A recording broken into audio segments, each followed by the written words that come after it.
Our guest now is my good friend, Dave Johnson.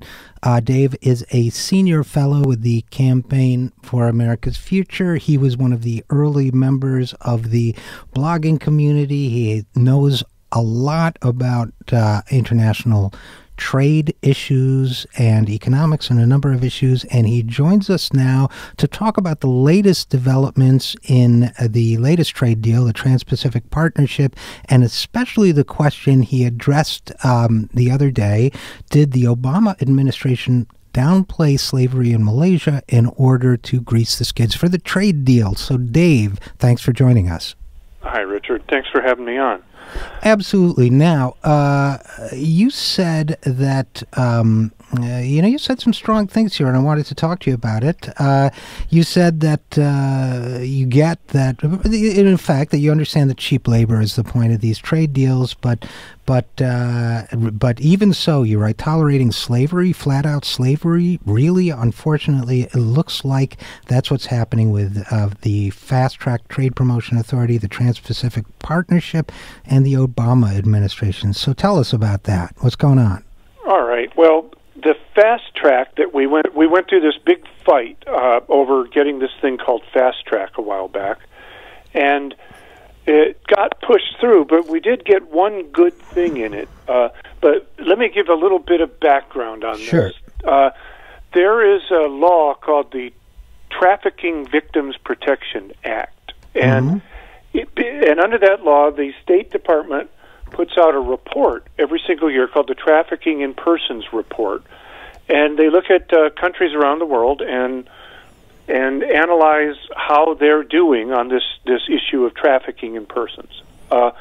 In the fast track that passed, Senator Menendez put up an amendment, and it passed, and it also passed the House, where that any trade deals negotiated under this fast-track agreement are forbidden from having countries in them that are what's called Tier 3 countries. Now, the TIP report sets up 3 or sort of 4 tiers, and Tier 1 is you're fully compliant with the minimum standards under this law, and Tier 3 is if you're not compliant with even the minimum standards under this law, and you're not doing anything to try to do something about it. So, tier 2 is there's 2 levels of Tier 2 in between. All right. So, and just the last that you and I talked about, the Trans-Pacific Partnership, there was concern or there was a belief that, in fact, since Malaysia is an integral part of this deal, and since Malaysia has historically not complied with these trafficking in persons requirements, and is, in fact, a Tier 3 country, they don't comply, they're not intending to comply, they're not trying to comply, that could, in fact, scuttle the whole deal. Now, what's happened since then? Yes, it could cause big problems. Right. It's a country that has had this huge problem of trafficking in persons, of government complicity, at least some government officials, taking bribes, etc. And then just last May, they found a mass grave, 139 bodies. They found a camp, just one of many, camp with cages where people were kept and things like that. And there's this big problem in the area bordering Thailand of trafficking in persons. Some people might have heard about how fishing boats are using slaves. Well, they're getting them from this network that's passing them through this area. So, and there's also been, I believe, it's horrifying, these cages and the mass graves, and also women and children being subject to sex trafficking, as I understand it. Exactly. And Malaysia was a Tier 3 offender, and so the administration had this huge problem. You've got this restriction, you can't do a trade deal with a Tier 3 offender. Malaysia's a Tier 3 offender, and the TIPS report was due out in June. Well, it didn't come out in June, coincident with this big argument over fast track and everything, and the TIPS report just came out this week. Well, they reclassified Malaysia as a Tier 2. So they solved the problem. The problem is solved. Malaysia is not a Tier 3 country, except for one problem. Nothing changed for Malaysia. So there we are. But now they, under the requirements of fast track, they can do TPP get it done. So they can pass this job-killing trade bill because they've just upgraded Malaysia and said it's better than they've been saying it was, so therefore it's allowed to be part of the deal. But I guess the obvious question, and our press corps is not known for always asking the obvious question, but the obvious question is, if you're not telling us anything changed in Malaysia and their slavery problem between last year and this year, why did their score get better? I mean, we can certainly say it was because they want to do this deal, but that they're not supposed to do that. So why isn't anybody? Is it the state? It's the State Department that puts out this deal, right? So why isn't anybody saying to the State Department or to the White House, for that matter, hey, under what grounds are you upgrading Malaysia? Well, this information hasn't come out yet, so this just happened on Monday.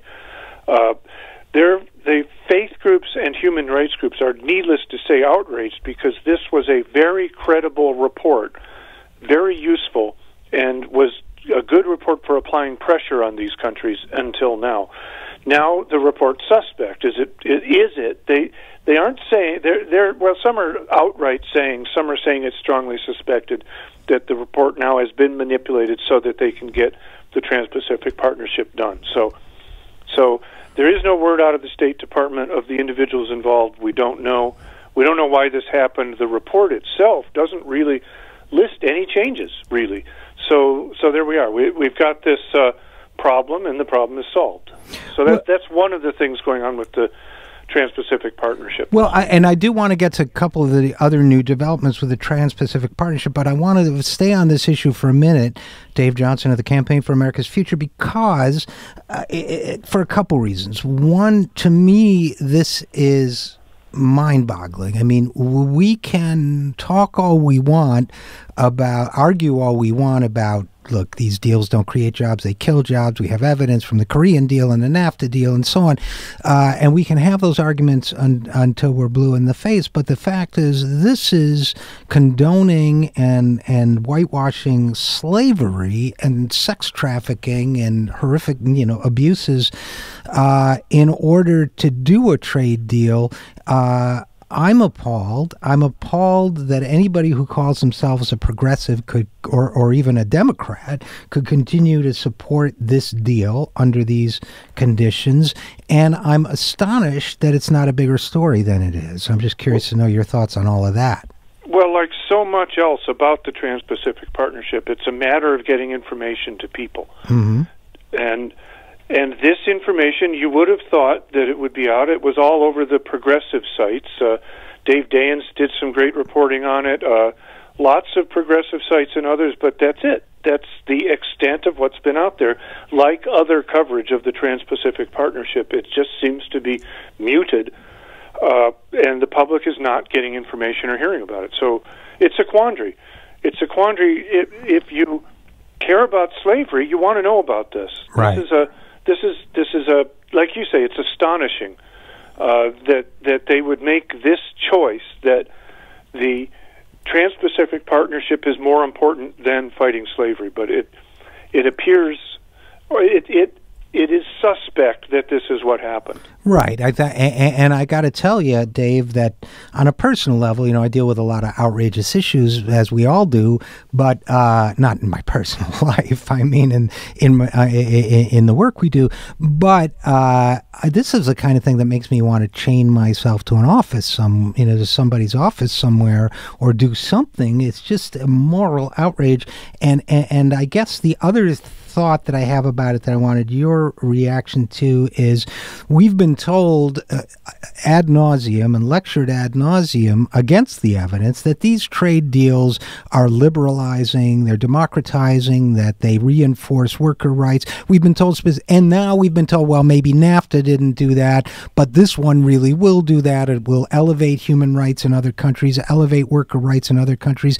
Now we're finding the opposite is taking place, that this deal and the desire to pass this deal is actually weakening our efforts to improve human rights in another country. Is that right or wrong?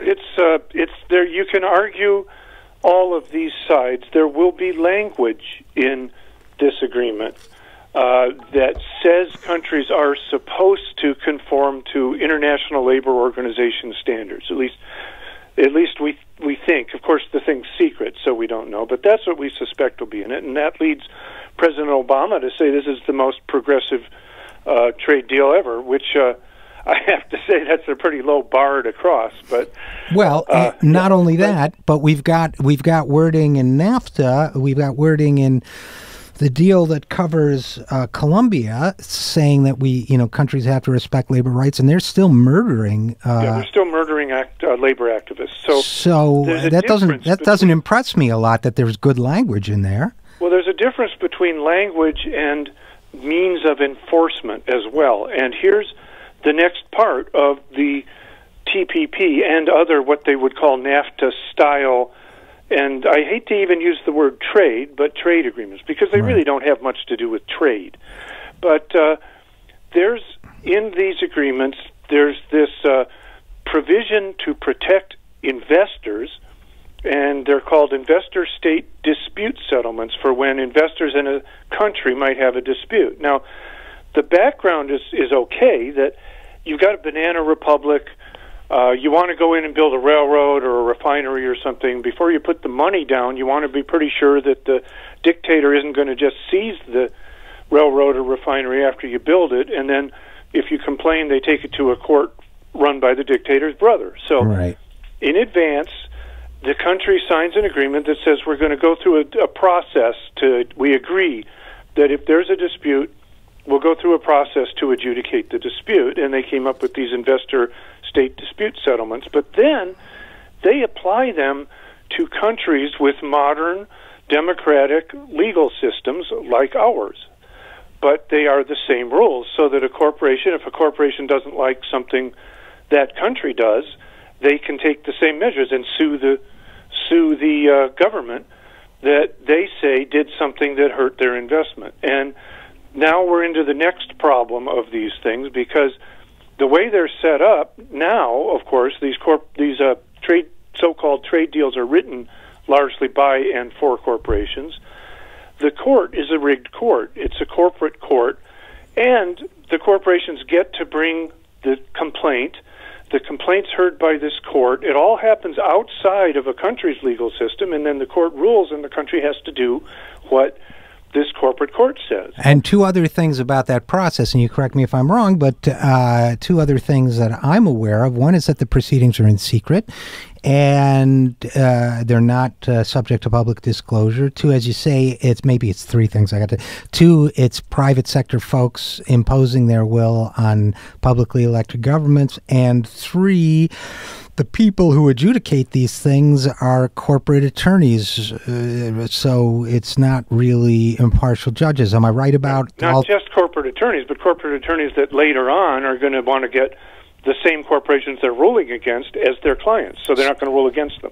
Right. So there's a incentive not to rule against them. So yeah. And by the way. And I just don't want to. I leave this ISDS thing, as it's called, for a second, until we also make clear that until we also talk a little bit about the fact that they can sue governments for, as you said, diminishing the value of their investment. But that can mean, things you might do because you have a democracy. For example, banning the sale of cigarettes to children or something, or putting disclosure of mercury on a foodstuff or something like that. Right? Am I? That is exactly where I'm going. So here's the big part, two parts. One part is we talked about the language that might appear to protect labor and things like that, but the corporations have written into these agreements that they can bring complaints when they have a beef with something a government's done. Nobody else can. And there isn't really anybody that does bring those complaints unless you can talk your government into doing it for you. So if you're a labor organization in Colombia, you want the Colombian government to, somebody's murdering your activists. Well, the Colombian government's the one that's supposed to bring the complaint. But that costs money, et cetera, et cetera. So you get the idea that the corporations have written a special channel of enforcement because they understand. Not only that, they set it up so that the enforcement is the bottleneck in getting what you want, and so they make their own enforcement rules. Secondly, and I talked about how they're trying to get the Trans-Pacific Partnership completed. Well, one of the holdups now, you're just going to love this because it's just so astonishing, is there's a fight over what they're calling a tobacco carve-out on this ISDS corporate courts thing, where corporations can sue governments for things that limit, and the word is expected profits too. So if they pass a law or make a regulation, a corporation can sue to stop it or to get compensation. So tobacco companies have been suing countries around the world. This has been happening. Countries that have gotten into these kinds of agreements are getting sued by tobacco companies for doing things like trying to educate children not to smoke, or putting packaging out that you show a diseased lung and people might not buy the product, so the tobacco company sues that government for trying to protect its citizens with anti-smoking efforts. So in 1964, the United States put the Surgeon General's warning on a pack of cigarettes. They could now sue for that. Yeah, that's right, or other things they do. Now, the tobacco carve-out is it's contested. Now what is this? So we've only got about 90 seconds left, but what is that? So the tobacco carve-out is something that says you can't do this if it's tobacco? Is so egregious. It kills 408,000 Americans a year that Americans might get it, how bad these things are. If even tobacco can sue your government. So they're trying to get tobacco out of it, even though they're going to leave in all these other things corporations can do, fracking, toxic water, and things like that. Well, they can sue if you try to block these things. But tobacco is so egregious that they're trying to get it out of this before the public starts catching on to what's going on here. So that is the other holdup right now, and the Chamber of Commerce and the Republicans, actually that's the same thing, isn't it, are demanding that our trade representative not do a carve-out that lets tobacco companies, or that says tobacco companies can't sue, but everybody else can. Yeah, it's just unbelievable, and I'm sure that the deadly toys industry is lining up, making sure there's no carve-out for them to. So, unfortunately, we're going to have to leave it there, but Dave Johnson of the Campaign for America's Future, thanks for giving us an update on the Malaysian slave trade and this incredibly cynical process, in my view, of trying to pass the TPP so-called trade deal. So, Dave Johnson, thanks for coming on the show. Thanks for having me on. Let's get the word out. Absolutely. I'm Richard RJ Eskow, and this is The Zero Hour.